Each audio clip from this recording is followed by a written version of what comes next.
PlaySocial story of the Singapore Grand Prix 121. Relive the dramatic Singapore Grand Prix through the eyes of social media.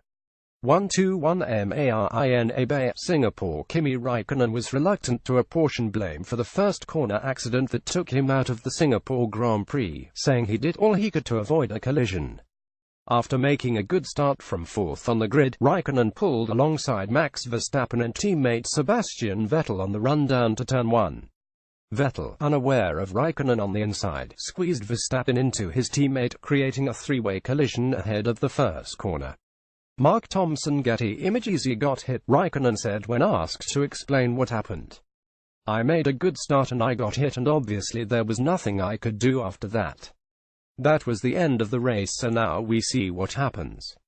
I don't know about Max, you have to ask him. It was one of those things and you pay a big price for it. But I don't think I could have done anything different from what I did to avoid it. It's a shame, but that's it. I had a good first 100 meters, but then the race ended there. We're out and it's far from ideal. Asked who he thought was to blame, Raikkonen added, blame today. The end result is the same whichever way you look at it. That's really the only thing that matters now, and whatever comes after that, it still doesn't make any difference. The fact is we cannot change it, that we're no longer in the race. That's really the bad part.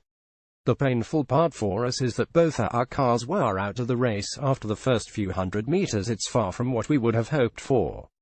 It was one of those things, and it was obviously bad for our race. Far from ideal, but it is what it is. You probably saw it better than me, but we got hit and taken out. That was the end of our race. There are always different views from the people watching it, but I don't know. All I know is that I couldn't have done anything differently to avoid it.